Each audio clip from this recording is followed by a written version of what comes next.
Amém, graças a Deus. Eu queria pedir para vocês hoje me ajudarem aqui na leitura desse final, desse meio para o final do capítulo, né? Eu queria que a Taena começasse lendo do versículo 17 até o versículo 26. Por favor, Taena, anota aí do 17 ao 26. Depois eu quero pedir para a Bianca ler do 27 até o versículo 36, e depois do versículo 37 até o 42, eu queria pedir para o Alexandre me ajudar. Então, a Taena começa, depois a Bianca, e aí finaliza o Alexandre ali, tá bom? Tudo certo aí? Pegaram bem aí a ordem? Os versículos? Amém. Vamos lá então, vamos É. prestar atenção aí no nome de Jesus. Amém. 17, então. Levantando-se, porém, o sumo sacerdote e todos os que estavam com ele, isto é, o partido dos saduceus, ficaram com muita inveja. Prenderam os apóstolos e os recolheram à prisão pública.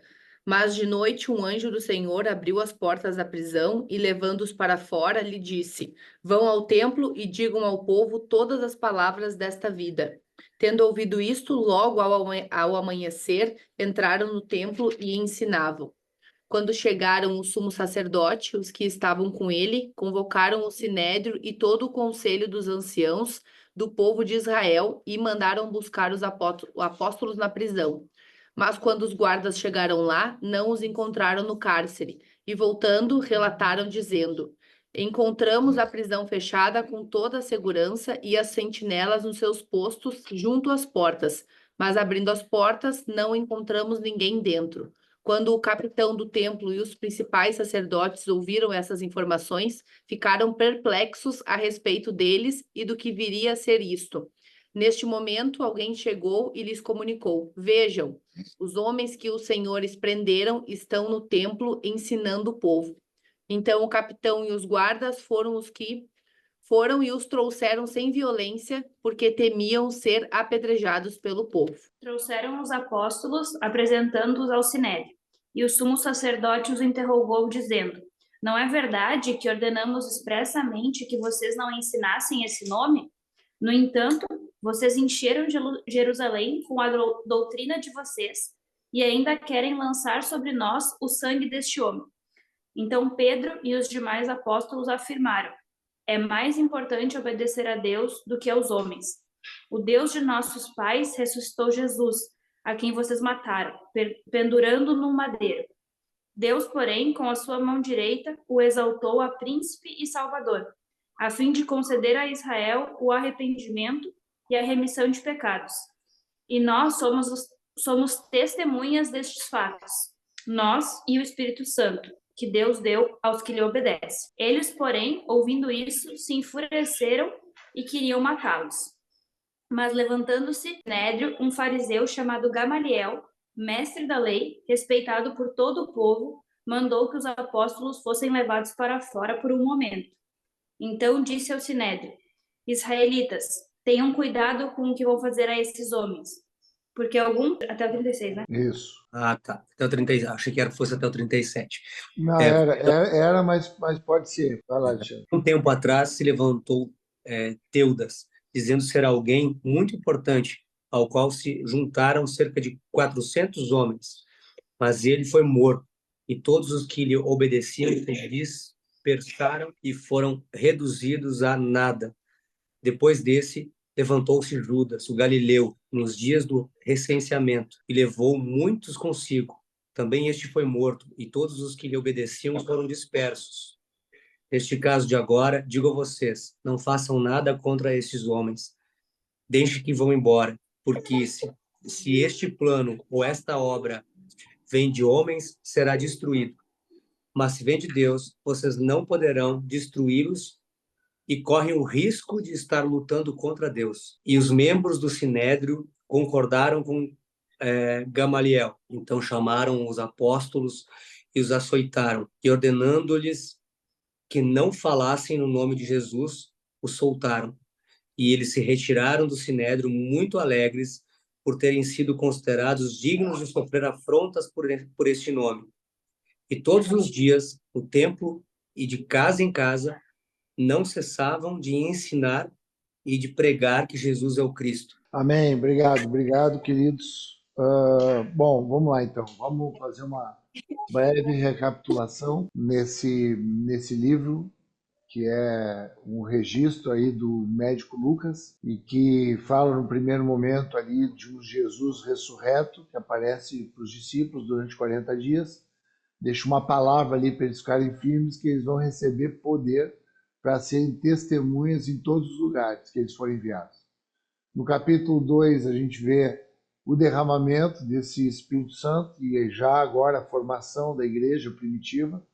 No capítulo 3, a gente vê o milagre, né? João e Pedro fazem ali com que um coxo, um homem desde nascença, de 40 anos, que não caminhava, se levanta no poder do Espírito Santo, no nome de Jesus Cristo, e levanta e começa a andar, e isso causa um alvoroço no templo, nos sacerdotes, em todo o povo. E aí a gente começou a ver um movimento ali, um discurso, um movimento já de perseguição, querendo que eles não falassem mais. Depois, no capítulo 4, nós vimos ali, né, também um movimento ali dessa igreja se repartindo, dessa igreja estando junto, e nós vimos na aula passada, no final do capítulo 4, no início do capítulo 5, nós vimos ali o contraste entre a fé, falamos da fé, né? O homem, que a sua identidade é segundo a sua fé, e nós vimos a fé de Barnabé como uma fé diligente, uma fé cuidadosa e cheia de temor. Naquele momento que o Espírito fazia um movimento na vida da igreja, falamos de dentro da igreja, agora era um movimento interno, e vimos ali também Ananias e Safira tendo uma postura ali de rebelião, de mentira, de fingimento, e sofrendo uma consequência muito séria, que foi pagar com a própria vida, né? Então, foi diante desse movimento aqui que a gente está agora, né? Então, essas coisas estão acontecendo e a gente entra agora nesse ambiente aí que foi lido aí pela Taena, que a gente viu que houve ali um movimento de inveja. Então, tudo aquilo que estava acontecendo ali estava movendo o povo, havia muita gente se convertendo, havia milhares de pessoas se convertendo ao cristianismo nesse momento aqui, que era o começo da igreja, e aí causa inveja, foi o que nós lemos ali, né? Que houve ali um ambiente de inveja dos sumos sacerdotes e dos saduceus. Quem é que pode me lembrar aí, quem é que pode lembrar para todos nós aí, quem eram os saduceus? Quem é que pode falar um pouco dos saduceus aí? Quem é que lembra aí alguma coisa? Pode abrir rápido aí, sem ler, para ver se a gente consegue já memorizar alguma coisa. Que vocês lembram alguma coisa dos saduceus? Quem eram os saduceus? Quem é que pode aí falar um pouco aí, arriscar? Oi, pastor, vou arriscar. Eu anotei Isso, muito. que eles não acreditavam na ressurreição, nem em espíritos, nem em anjos, só criam nos livros, nos Pentateucos. Isso aí. Então eles tinham, né? Ele era uma daqueles partidos ali de judeus, e eles tinham uma característica muito marcante, né? Que é que eles não criam mesmo em espíritos, em anjos, sobretudo na ressurreição. Então eles tinham essa característica. Outra característica também dos saduceus, que é importante também a gente saber, é que eles eram de uma linhagem socioeconômica muito alta. Então eles tinham muitas posses, eles tinham muitas propriedades, e tendo muitas propriedades, muitas posses, e tendo um poderio econômico, eles ganhavam também uma voz, ganhavam uma autoridade no meio do povo, como acontece hoje conosco, né? Quem tem uma condição econômica mais privilegiada ganha naturalmente mais evidência e ganha uma voz no meio do ambiente onde se encontra, né? Então isso acontecia também com os saduceus, e eles eram muito importantes nesse sentido, porque eles acabavam mobilizando a opinião pública. Então, quando eles são tomados inveja, né, desse sentimento de não querer que o outro tenha ou que o outro faça o que ele está fazendo, ou que o outro tenha o que ele tem, a gente é tomado de inveja. Então, isso é um sentimento que é muito próprio contra a igreja, né? Quando ele imagina que eles enxergavam aqui os sinais, os milagres, e eles não tinham no coração deles o temor de reconhecer o que estava acontecendo, mas a inveja, porque não queriam que eles estivessem fazendo aquilo. E a inveja é uma coisa que também a gente quer que a gente esteja fazendo essas coisas, né? A gente quer que a gente tenha o que o outro tem. Então isso é uma inveja, né? Então isso tomou o coração deles, e como eles tinham uma autoridade, né? Muitos dos sacerdotes eram saduceus, eles tinham autoridade e colocaram eles numa prisão. E eles indo para a prisão, agora começa a acontecer algo sobrenatural, como já vinha acontecendo. Então, o Espírito Santo, nesse momento aqui, onde nasce a igreja, aqui é o nascimento da igreja. Então, nesse momento de nascimento da igreja, o Espírito Santo está fazendo um movimento além do natural, sobrenatural, que é aquela cura sobrenatural, muitas curas acontecendo. Lembra que nós vimos ali que os enfermos vinham ali e o Pedro passava com a sombra dele e curava as pessoas, lembra disso? Então era isso que estava acontecendo nesse momento. E agora acontece algo também sobrenatural. Eles são presos no cárcere para ser julgados no dia posterior, como já tinha acontecido antigamente no capítulo 3, lembra disso? Eles só podiam julgar até a hora 12ª, que era 6 horas da tarde para nós hoje. Então, quando chegava essa hora, eles tinham que recolher eles para continuar aquele movimento no outro dia. Então eles são recolhidos, só que acontece algo muito interessante, porque um anjo abre as portas daquele cárcere para eles. E não só abre as portas, como dá uma direção para eles. Então escreve aí que quando a gente está no caminho da pregação do evangelho, no caminho de ser essas testemunhas em Jerusalém, na região da Judéia, Samaria, até os confins da terra, a gente não está livre de sofrer perseguição, de sofrer prisão. Mas vai vir alguém para poder dar continuidade nessa obra da igreja. Então, o que esse anjo faz? Então, esse anjo ele liberta e conduz eles para fora daquele lugar que era cuidado, que era um cárcere ali cuidado por muita gente. E além de libertar e de conduzir, ele também dá instrução. Ele traz uma instrução para eles. Ele diz para eles: o que vocês fazem agora? Agora vocês vão para o templo, voltem para o templo, que é o lugar que vocês não são bem-quistos, que vocês são mal vistos hoje, mas voltem lá e deem instrução, ensinem, fale sobre a palavra, a mensagem da palavra da vida. Então, queridos, uma coisa que a gente tem que entender e tem que ficar bem registrado para nós, dentro desse nosso estudo, é que a igreja tem a palavra da vida. Então, a palavra, as respostas para a vida, é a igreja que tem. E quem que é essa igreja, né? Quem é que é essa igreja? São as testemunhas. Alguém lembra como é que se pronunciava testemunha no Novo Testamento, no grego? Alguém lembra disso? Alguém arrisca aí? Como é que era testemunha? Como é que chamava testemunha no grego? Não, ninguém arrisca? Então, testemunha no grego era martireu. Escrevam aí, por favor, com letras garrafais, sublinhem, e digam: eu falhei, eu sou um fracasso. Não, no etapa. Martireu, que vem da palavra depois, para o latim, mártire, que é esses homens que eram martirizados, né? Que era o mártir, né? Era alguém que ele estava disposto a morrer por um ideal, por uma convicção. Esse era um mártir, né? Então, a igreja, ela é a testemunha, ela é o mártir, é aquela que está disposta a dar a própria vida pelo evangelho de Jesus Cristo. Então ele diz: vai lá e prega essa palavra da vida. Por que a palavra de Deus, irmãos, incomoda tanto? Por que a palavra de Deus, né, ela gera esse sentimento nas pessoas, essa repulsa nas pessoas, essa ira, essa raiva, essa agressividade nas pessoas, porque ela é a única palavra. Por isso que é interessante que ele fala ali, né? Todas as palavras desta vida, fala na minha versão aqui no versículo 20. Alguém tem alguma outra para a palavra desta vida? Alguém tem alguma outra palavra um pouco diferente, alguma coisa assim? Não? Mensagem de vida, mensagem desta vida.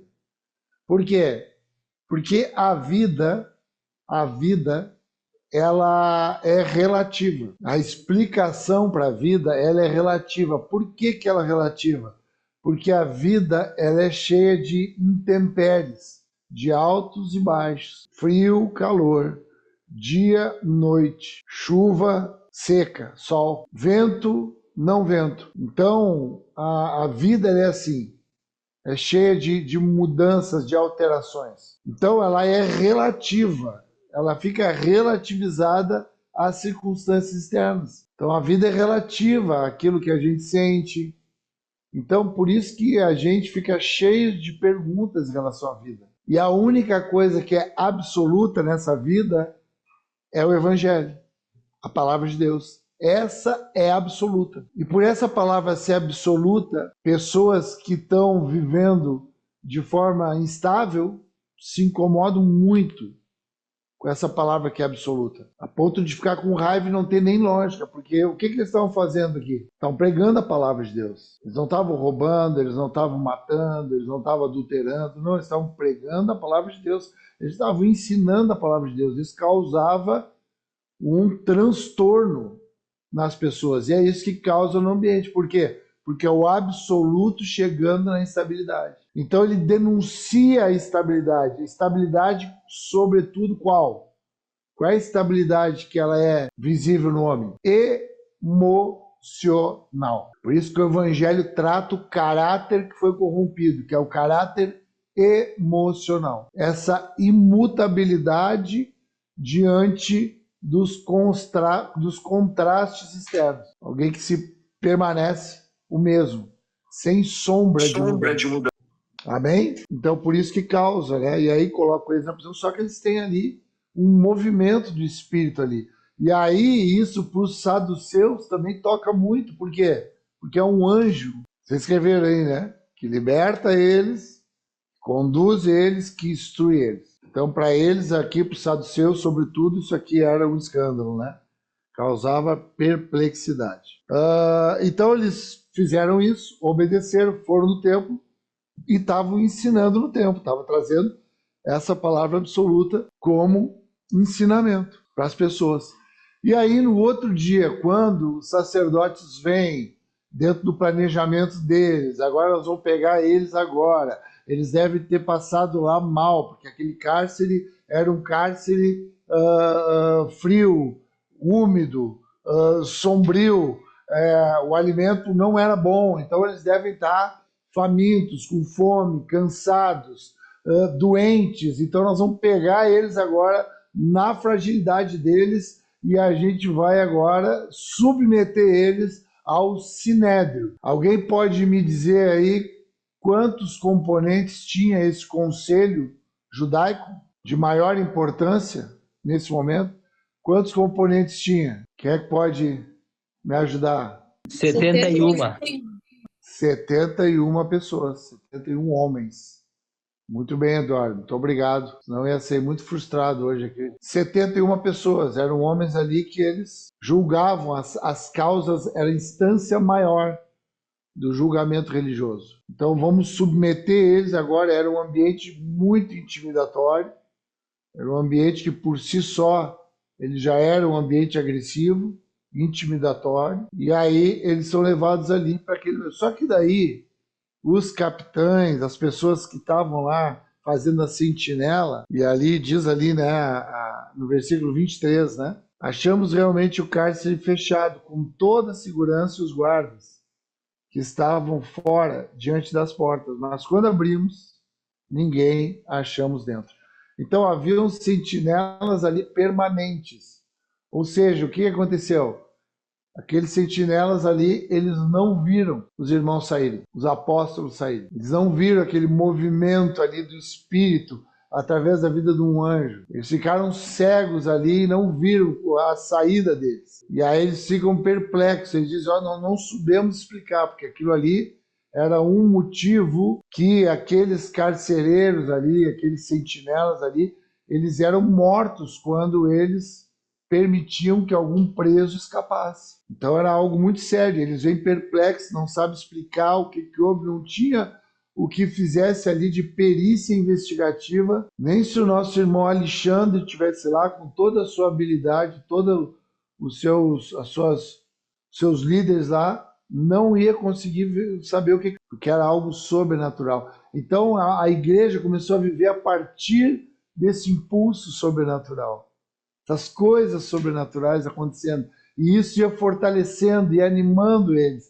E o interessante, queridos, é que eles não saíam, não aproveitavam aquele momento para fugir. Eles aproveitavam aquele momento de liberdade momentânea para ensinar, para obedecer à instrução de Deus, nesse caso através do anjo. Então a igreja ela não para, a igreja ela avança, independente das circunstâncias. Então aí acontecem essas coisas e eles vêm, trazem eles, aí vão lá no templo, trazem eles, só que não trazem eles com violência, porque ali diz que eles tinham medo da reação do povo, porque aqui muita gente estava se convertendo e havia uma multidão escutando o ensinamento, a palavra do Evangelho de Jesus Cristo estava sendo pregado pela igreja. Então tu vê como esses agressores, esses intimidadores, eles se sentem freados diante do movimento da igreja. Eles não podem fazer aquilo que eles querem. Por quê?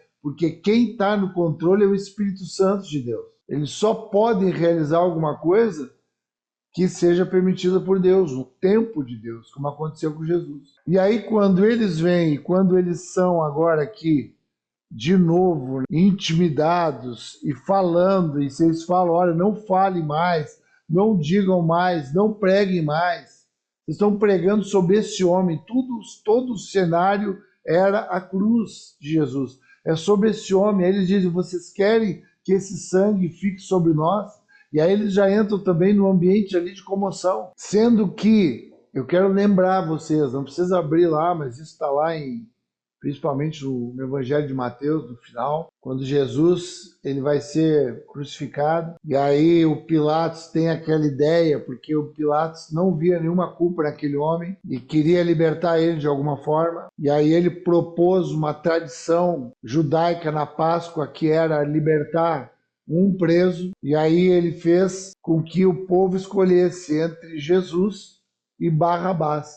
Lembrando que Barrabás era um bandido reconhecido, um preso político cruel e inescrupuloso. E Jesus era um homem que estava pregando a palavra de Deus. E aí quando o Pilatos falou isso e pediu para eles escolher, para a perplexidade do Pilatos, eles escolhem Jesus para ser crucificado. E aí quando eles escolhem Jesus, Pilatos fica perplexo e diz, vocês estão escolhendo Jesus? Eles dizem assim, seja o sangue desse homem sobre nós. É assim que fala nas Escrituras, de tanto que eles queriam que aquele homem morresse, Jesus. E agora, eles num ambiente contraditório, em relação àquele momento, eles dizem, vocês querem que o sangue dele seja sobre nós? No versículo 28. Mas aí Pedro e os irmãos se levantam ali e começam a reafirmar aquilo que já tinha sido dito no capítulo 4. Quando mais uma vez, ou quando a primeira vez, eles são ali compulgidos, impelidos a não falar mais, a não pregar mais naquele nome. E agora, de novo, quando acontece isso, eles reafirmam. Diante de tudo isso que aconteceu, antes a gente estava diante do movimento Pentecostes, diante da cura daquele homem coxo, e agora a gente tem mais o subsídio dessa libertação através desse anjo. Vocês acham que a gente vai arriscar e vai obedecer aos homens e desobedecer a Deus, se nós estamos vendo Deus atuar através do Espírito Santo? A gente não pode fazer isso. E aí, mais uma vez, eles dizem, vocês mataram esse homem, vocês crucificaram esse homem. E aqui eles estão falando isso, irmãos, não é no sentido de acusando eles, mas dizendo, olha, vocês não viram que mesmo o Senhor, diante de todo esse poder, ele permitiu que isso acontecesse para que houvesse o quê? Ressurreição.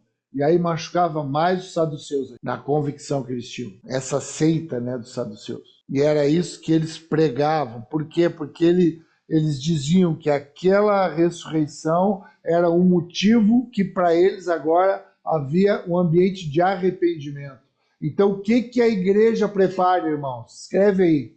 A igreja, ela tem autoridade, escreve isso. A igreja, ela tem autoridade para preparar um lugar de arrependimento para as pessoas. Porque é para isso que Jesus ressuscitou, para que houvesse arrependimento e a remissão de pecados. Sobretudo e antes de tudo para Israel, para o povo judaico. Amém? Então é para isso, é para preparar um lugar de arrependimento. Então é isso que a gente faz como igreja. A gente anda e a gente prepara um ambiente de arrependimento. Por isso que às vezes a gente tem que fazer alguns apontamentos. Mas aquilo ali não é um julgamento para acusação, mas é um caminho para arrependimento. Então quando a gente conversa e cita algumas coisas, por exemplo, eu dizer que a gente faz muito isso entre nós aqui na comunidade, né? Olha, Samuel, isso que tu está fazendo, isso não pode fazer, olha o que tu fez aqui. Né? Isso para que é? Não é para acusar o Samuel, mas é para que eu prepare para ele, pelo amor que eu tenho pelo Evangelho e pela vida dele, um caminho de arrependimento. Amém, irmãos? O Espírito Santo, ele nos capacita e a palavra de Deus nos deixa aptos para poder preparar caminhos de arrependimento. Como que a gente pode preparar esse caminho? Como é que Jesus preparou esse caminho? Morrendo, sofrendo. Como é que a igreja ganha a habilitação para preparar esse caminho? Sendo perseguida, sendo caluniada. Isso é ilógico, mas é assim que Deus fez. Sendo injustiçada. Por isso que nós não podemos ser gente frágil emocionalmente, que chama a justiça de defesa a nosso favor, sempre que a gente estiver sendo injustiçado, caluniado. Porque a gente vai ver depois, no final, como isso é uma bênção para a gente. Nós precisamos aprender isso, porque isso é contra aquilo, tudo que a gente aprendeu e tudo que a gente sente. Só que isso, quando se anda em comunhão, quando se anda juntos, essa verdade, ela vai se estabelecendo, ela vai sendo ensinada e a gente vai sofrendo juntos, a gente vai sendo perseguido juntos. A gente tem que andar em comunhão porque nós não podemos ser perseguidos sozinhos. Sozinhos sendo perseguidos, nós não aguentamos. Nós precisamos estar nessa família de gente que entende a perseguição como uma bem-aventurança. Nós vamos ler isso daqui a pouco. Esse é o ilógico do Evangelho. Amém, irmãos? Quando eles se posicionam dessa forma, né? E dizem, né, que ali no 32 que eles são testemunhas e também o Espírito Santo dessa palavra, diz que eles se enfurecem e querem matar eles agora. Agora não é só prender, eles ficam tão bravos, com tanta raiva, que eles querem matar eles. E aí, nesse momento, se levanta um homem dentro do Sinédrio. Olha que bacana isso, irmão. Então, pode se levantar um anjo dentro da cadeia ou pode se levantar um homem dentro do Sinédrio. Por isso que tu não precisa apelar por defesa. A Bíblia diz que nós não precisamos apelar por defesa nenhuma. Nós temos um advogado, nós temos alguém que é justo, que vive a justiça de Deus, que ele pode fazer a nossa defesa se for o caso. Porque nem sempre a gente vai ser defendido por alguém e nem sempre a gente vai ser liberto por um anjo dos ambientes de dificuldade que a gente está. Mas a gente tem essa esperança, se for para se cumprir o propósito. Amém, irmãos? Só que isso aí não é uma garantia, aquilo é dentro de um propósito. Tanto é que a gente vai ver alguns capítulos adiante um homem chamado Estevão que não teve a mesma intervenção de defesa, nem de anjo, nem de ninguém no meio dos acusadores, porque cada um tem um propósito. Aqui o propósito era esse, a história é linda, se levanta um homem no meio daqueles acusadores que querem matar. Então esse homem ali, ele é compungido por quem? Pelo Espírito Santo. E outro milagre acontece, esse homem vem ali com argumentação eloquente e lembra, olha, mas deixa eu lembrar aqui, houveram outros episódios aqui, houve um tal de Teudas, que também fez um movimento assim, e esse movimento, ele depois não deu em nada. Ele fala ali, né, que o Alexandre leu pra gente, né, no 36. Mas diz que depois que ele foi morto, esse movimento se dissolveu. E depois teve um outro homem chamado Judas também, da Galiléia, um galileu, que também fez um movimento semelhante, que juntou algumas pessoas e também se dissolveu. Então ele disse, olha, esse movimento aí, se ele não for de Deus, ele vai se dissolver. Agora é interessante, né? Porque aqueles movimentos se dissolviam quando um homem morria, né? E quando Jesus morreu, aí que o movimento começou, a ressurreição dele. E dentro desse cenário, esse homem chama o temor religioso no coração deles. Ele diz assim, porque se não é de Deus, isso aí vai se dissolver. Mas e se for de Deus? Nós vamos tocar nisso? Então ele chama ali com uma sabedoria que vem de Deus a favor da igreja, porque aquele homem ali não era um homem convertido e nem estava se convertendo naquele momento.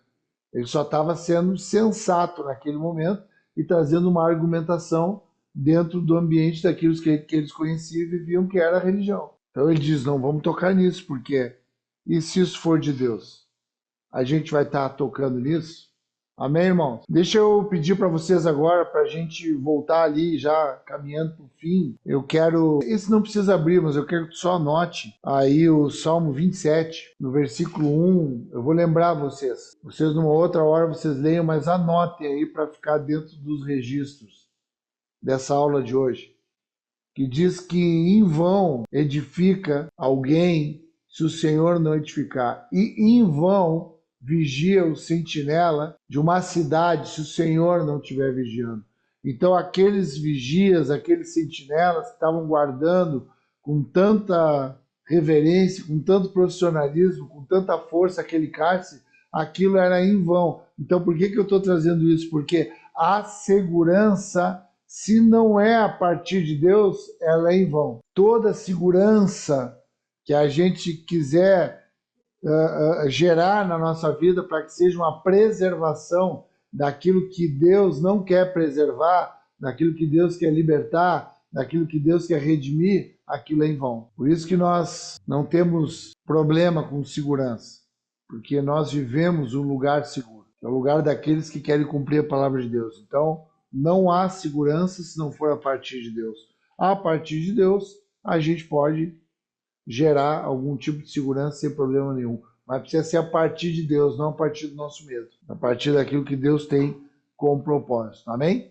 Eu queria que vocês abrissem ali no Evangelho de Mateus, abram a Bíblia ali para a gente poder ler o Evangelho de Mateus, que vai começar Jesus ensinando ali no chamado Sermão do Monte, mas era uma conversa, um bate-papo ali, lindo, de muito ensino. No capítulo 5, a partir do versículo 10, diz assim, bem-aventurados, que bem-aventurados o que é? Um homem completo, um homem pleno. Bem-aventurados não é felicidade, é plenitude. Amém? Pode anotar isso. Bem-aventurado é plenitude, é completude, não é felicidade.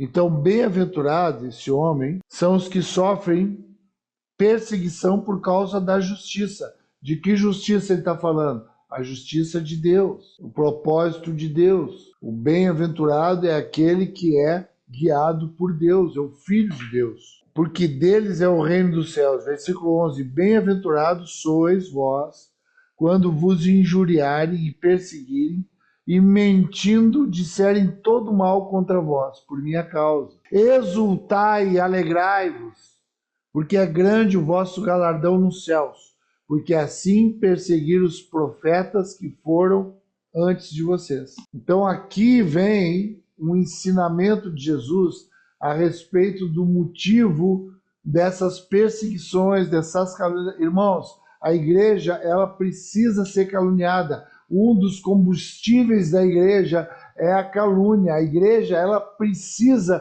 para ela ter movimento, para ela avançar em triunfo, ela precisa, é necessário que haja a perseguição, a injúria, a calúnia, a vituperação. É necessário que haja. E isso que nós precisamos entender para poder passar por isso. Só que eu quero lembrar, frisar, sublinhar. Isso tem que se passar juntos, tem que ser igreja. Ninguém é perseguido sozinho. Tu só é perseguido sozinho quando tu te coloca num lugar de solidão. Se tu te colocar no lugar onde Cristo está te orientando, que é o lugar da comunhão, que tu é uma parte dos teus irmãos, o sofrimento sobre ti não vai ter muito efeito, porque tu é uma parte do todo que também vai estar sofrendo. E esse sofrimento ele vai se reverter em força, em motivação para tu continuar andando, para tu continuar anunciando, para tu sair daquela prisão e ir para o templo ensinar. Porque tu vai sentir algo naquele momento ali que tu não sentiria se fosse só a tua natureza que estivesse ali envolvida naquela situação difícil. Tu vai sentir alegria, tu vai sentir regozijo, tu vai sentir uma exultação. Porque é isso que gera a perseguição, a calúnia, essas dificuldades, quando a gente está andando como testemunha do Evangelho. Por esta causa, quando a gente está disposto a ser martirizados por esta causa, que é a única causa justa, né? Então, bem-aventurados. A gente se sente com prazer, porque a gente sabe que isso aconteceu com outras pessoas, com outros irmãos. Por isso que pode também acontecer conosco. Amém, irmãos? Estamos juntos aqui. E indo para o final agora, já finalizando aqui, indo para aquele último momento ali, que é muito lindo, né? Porque diz que esse homem se levanta, fala isso, e aí gera um temor no coração deles. Aí o que eles fazem? Aí eles dizem, então tá, então vamos dar uma surra neles, de chicote, vamos açoitar eles, e aí a gente solta. E diz para eles não falar mais no nome de Jesus. Então uma coisa assim que eles estavam falando só para um descargo de consciência, né? Então tá, não vamos fazer porque deu um temor aqui, mas vamos bater e vamos dizer para eles não fazer mais e vamos soltar. E é isso que eles fazem. Mas aí o detalhe é como que eles se retiram, qual o sentimento da gente, qual o sentimento da igreja quando ela sai desse momento. Se fosse outro momento que nós estivéssemos sozinhos ou andando de forma conjunta, mas na nossa individualidade, não como irmãos, não como família, não como igreja, nós sairíamos dali provavelmente se sentindo vitimizados, arrumando argumentos e justificativas para aquilo. Poxa, olha só, coitadinho de nós, por que fizeram isso? Nós estamos pregando a palavra, somos vítimas aqui. Esse é o sentimento. Fiquei irado, vou arrumar uma vingança, agora vou me vingar, vou marcar esses caras aí, vou voltar para pegar eles. Ou vou, no mínimo, orar aqui para Deus mandar fogo do céu e destruir eles, que agora a gente sabe, mas eles já estavam aqui impulsionados por um espírito que não era o espírito de vingança, não era o espírito da crueldade, não era aquele espírito lá que João e Pedro disseram para Jesus quando não quiseram dar hospedaria para eles, quando eles estavam indo para Jerusalém para ele ser crucificado. Eles passaram por uma aldeia de Samaria e não deram hospedaria para eles. E quando eles voltaram da cidade, disseram: Jesus, o Senhor quer que a gente ore aqui e peça para os anjos mandar fogo do céu e destruir? E a Bíblia diz que ele os repreendeu e disse: não é assim que tem que fazer. Quem sabe nós faríamos isso, né? Eles não, olha o sentimento que sai, olha o sentimento da igreja, diz que eles retiraram-se, pois, da presença do conselho, regozijando-se de terem sido julgados dignos de padecer afronta em nome de Jesus, de padecer afronta em nome de Jesus. E todos os dias, no templo e nas casas, não cessavam de ensinar e anunciar Jesus Cristo. Aleluia! Isso era um impulsionamento, essa perseguição, essa surra, essa mentira, essa prisão. Isso aí impulsionava eles ainda mais. Eles não paravam de anunciar, eles não paravam de forma vigorosa anunciar, pregar. É isso que a igreja tem que fazer, irmãos. Não é trabalhar para ganhar dinheiro. Para de trabalhar para ganhar dinheiro. Vai anunciar o reino de Deus. Vai ser testemunha como igreja. Vai andar com os teus irmãos. Vai sair desse lugar achando que tu é bonzinho e que tu acha que tu pode te livrar de perseguição. Vai pregar para caçar perseguição para ti. para tu poder dizer que tu tem marcas da igreja na tua vida. Hoje eu comecei falando isso no devocional e eu vou terminar falando, passei o dia falando. Vou terminar falando, espero nunca mais falar isso. Deus está falando comigo.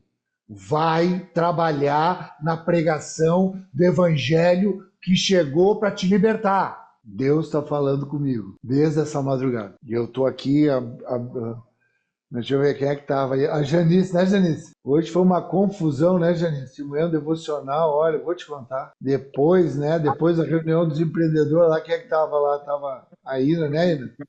Continuou. A gente tem que anunciar o evangelho, irmão. Não tem outra coisa para a gente fazer. E aí, agora, para finalizar, e sempre fazendo um link ali com o livro de Pedro, né? Quero que tu vá lá comigo. 1 Pedro, no capítulo 4, Pedro fala assim a partir do versículo 12. Aí tenta entender assim. Esse é o exercício que eu faço quando eu sempre conecto, e vai ser assim, esses 12 primeiros capítulos, né? Que vai ter uma referência de Pedro, e eu entendo que há uma conexão nas cartas dele, né, nas epístolas dele. Ele diz assim no capítulo 4 da primeira epístola dele, que são duas, a partir do versículo 12: Amados irmãos, não estranheis a ardente prova que vem sobre vocês, que é para tentar vocês como se coisa estranha estivesse acontecendo. Sabe quando está acontecendo essa perseguição? Nós passamos isso, irmãos, juntos. Estou olhando aqui para as carinhas que estavam comigo aqui, que eu nunca mais vou me esquecer. Nós passamos isso juntos. Uma coisa estranha, um fogo estranho, né, Grace? Fogo, veio fogo, nós não sabíamos de onde vinha. É, amor? Na nossa casa, não sei para onde vem, para onde vai, o que está acontecendo, né, Tana? E agora, o que eu faço? Para onde eu olho, para onde eu fujo, para onde eu corro, quem eu xingo? Né, Tiago? Como é que eu faço? Aline Saraiva, Vitória, Mari, Edu, tinha um povo comigo. Ai, ai, ai.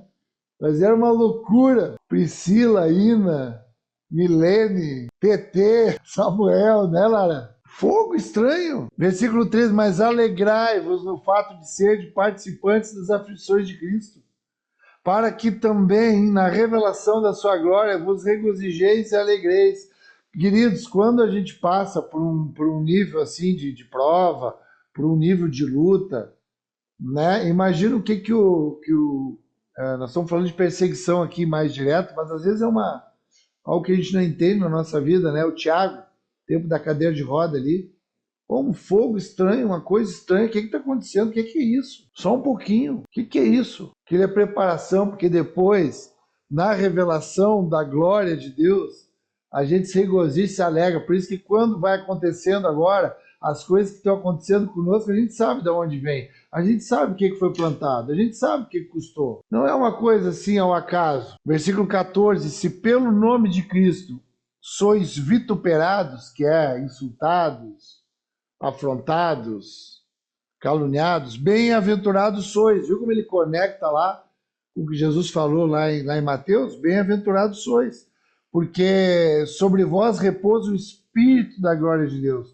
que é o Espírito que estava ali repousando, sendo reconhecido e sendo sustentador, consolador da vida da igreja, no início e no nascimento da igreja. Que nenhum de vós padeça como homicida ou ladrão, ou malfeitor, ou como que se intromete em negócios alheios, mas se padece como cristão, não se envergonhe, antes glorifique a Deus nessa parte, porque já é tempo que comece o julgamento, e vai ser pela casa de Deus.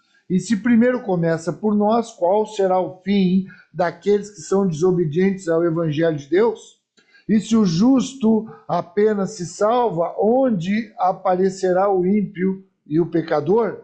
Portanto, também os que padecem segundo a vontade de Deus, encomendem-lhe a sua alma, como ao fiel Criador, fazendo o bem. Então, queridos, para finalizar, o Pedro está falando aqui, olha, vale a pena a gente passar por essas situações que a gente passou, porque no fim a gente viu o milagre, no fim a gente viu o livramento, a gente falou com o anjo, a gente viu um homem lá se levantando na nossa defesa, a gente viu muita coisa acontecer, a gente viu os irmãos morrendo ali nos nossos pés, a gente viu os irmãos dando tudo que tinham, a gente viu o coxo levantando, a gente viu muita coisa. Por isso ele está animando os irmãos, fiquem firmes, porque quando tudo começou, É sobre esse alicerce que vocês estão. O alicerce que nós estamos, irmãos, como igreja, é um alicerce firme, porque é o alicerce do fiel Criador. E aquele que nos chamou para essa obra, ele é fiel, Criador, e mantenedor, sustentador, consumador dessa fé, até o final. Então a igreja, ela precisa aprender a ser madura e a estar disposta a passar por essas coisas. Mas eu vou te falar mais uma vez, agora mais calma, agora já não estou mais tão nervoso. Vai pregar o evangelho. Para de trabalhar por dinheiro. Amém? Porque é só isso que tu foi chamado para fazer. Pregar o evangelho. No tempo, fora de tempo. Se mandar não pregar, prega. Se prender, prega. Se matar, prega. Prega, prega e prega. Tu é testemunha, tu é mártir. Prega. Não tenha medo. Vamos pregar. Anda junto com os teus irmãos. Quando a gente está com medo de pregar, é porque a gente não está tão junto com os irmãos. Quando a gente está com medo de sofrer, não quer se expor, é porque a gente não está tão junto com os irmãos, o Espírito não está nos impulsionando a correr esses riscos aí, para depois ter a grande alegria, o regozijo de ser bem-aventurado e manifestar a glória de Deus. Amém, queridos?